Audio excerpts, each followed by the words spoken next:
बिस्मिल्लाहिर्रहमानिर्रहीम। मेरी दोस्तों से गुजारिश है कि वीडियो को लाइक करें, शेयर करें और साथ में चैनल को सब्सक्राइब कर दें और बेल आइकॉन का बटन भी दबा दें ताकि नए आने वाली वीडियोज़ आप तक पहुंचती रहें। मुझे सख्त अफसोस है कि मैं एक बूढ़े ऊँट की तरह जान दे रहा हूँ।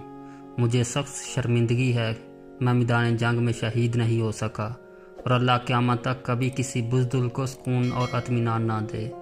ये अफसोस इस मुजाहिद का है जिसको अल्लाह के रसूल सल्लल्लाहु अलैहि वसल्लम ने सैफुल्लाह का लक़ब दिया। इनके वजूद का कोई हिस्सा ऐसा ना था जिस पर तीर, तलवार, नेज़े या खंजर के ज़ख्म के निशानात ना हों। उन्होंने 100 से ज़ायद गमसान की जंगों में हिस्सा लिया और कभी किसी जंग में शिकस्त नहीं खाई। इनके नाम से ही ईरानी और रूमी सल्तनतों पर दहशत तारी हो जाया करती थी। अपनी मौत के वक़्त जंग में शहादत ना पाने पर उन्होंने ये कलमात अफसोस की हालत में कहे। इस पर इनकी ज़ौजा ने इनको तसल्ली दी कि खालिद, आप शर्मसार ना हों। आपको जब अल्लाह के रसूल सल्लल्लाहु अलैहि वसल्लम ने सैफुल्लाह का लक़ब दे दिया है तो इसका मतलब ही ये है कि आप यह सैफुल्लाह यानी अल्लाह की तलवार मैदान जंग में किसी काफर के हाथों नहीं काट सकती। आपके नसीब में शहादत नहीं थी। अपनी अहलिया की तरफ से इस तसल्ली के बाद अल्लाह का ये शेर ज़रा पर पुरसकून हुआ। खालिद बिन वलीद सिर्फ आलम इस्लाम के ही नहीं बल्कि तारीख़ इंसानियत के हीरो हैं। इंसानियत की तारीख़ में इनसे बड़ा फ़ौजी, हिकमत अमली साज और फ़तून जंग का माहिर हर जर्नैल और हर गाजी पैदा ही नहीं हुआ। जब हज़रत खालिद बिन वलीद के इंतकाल की खबर शाम से मदीना पहुंची तो मदीना में कहराम मच गया। सैयदना उमर पहले तो लोगों को मना करने की कोशिश करते रहे, लेकिन जब मालूम हुआ कि अबू सुलेमान खालिद बिन वलीद की कुनियत की वफ़ात की खबर है तो फिर वो भी खामोश हो गए। फिर अहले मदीना से कहा कि आज जो आँख रोना चाहती है रो ले, जो ज़ुबान कुछ कहना चाहती है वो कह दे, क्योंकि वो जो कुछ भी कहेंगे सच ही कहेंगे।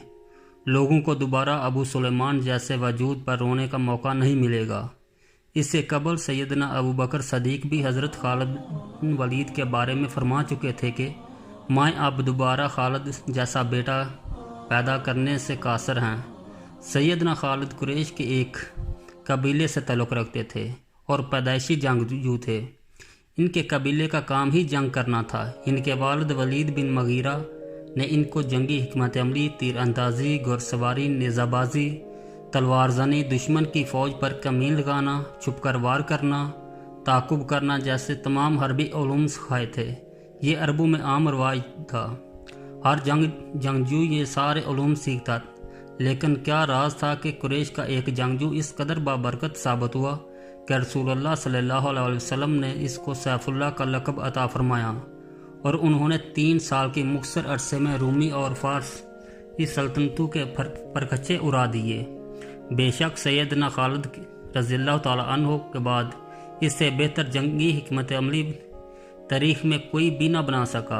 आने वाली सदियों में हर तहजीब के सिपाहसालार सैयदना खालिद बिन वलीद रज़ियल्लाहु ताला अन्हु की जंगी हिकमत अमली का मुताला करते, इस पर अमल करते और इसके मुताबिक अपनी अस्करी मनसूबाबंदी करते। इसमें कोई शुबा नहीं कि सैयदना खालिद रज़ियल्लाहु ताला अन्हु एक पैदाइशी सिपाहसालार थे, मगर हकीकत यह है कि इनके हैरत अंगेज़ तारीख़ी कारनामों के पीछे सैयदी रसूलुल्लाह सल्लल्लाहु अलैहि वसल्लम की दुआ और बरकत शामिल थी। एक मरतबा जब हज के मौके पर रसूलुल्लाह सल्लल्लाहु अलैहि वसल्लम ने अपने बाल मुबारक तराशे तो सैयदना खालिद बिन वलीद ने वो बाल मुबारक उठा लिए। रसूलुल्लाह सल्लल्लाहु अलैहि वसल्लम ने इनसे पूछा, खालिद ये किस लिए? तो उन्होंने जवाब दिया कि या रसूलुल्लाह सल्लल्लाहु अलैहि वसल्लम, आपके बाल मुबारक मेरे पास रहेंगे तो इंशाअल्लाह इनकी बरकत से मैं हर जंग में फ़तह पाऊँगा। रसूलुल्लाह सल्लल्लाहु अलैहि वसल्लम ने फरमाया, हाँ ये बाल तुम्हारे पास रहेंगे, मेरी दुआ भी तुम्हारे साथ रहेगी और इंशाअल्लाह तुम हर जंग में फ़तह पाओगे। मुसलमानों का मैदान जंग में हज़रत खालिद बिन वलीद से पहला तारुफ इस वक्त हुआ कि जब ग़ज़वा उहद में खालिद बिन वलीद कुफ़ार की तरफ से लड़ने के लिए मैदान में आए। इस वक्त आप ईमान नहीं लाए थे और कुफ़ार के अज़ाफ़ी घुड़सवार दस्ते के सरबराह के ग़ज़वा उहद में रसूल सल्लल्लाहु अलैहि वसल्लम ने 50 तीर अंदाज एक पहाड़ी दरे पर मुतय्यन फरमा दिए और इनको हुक्म दिया कि जंग का जो मर्जी नतीजा निकले आपको अपनी जगह नहीं छोड़नी।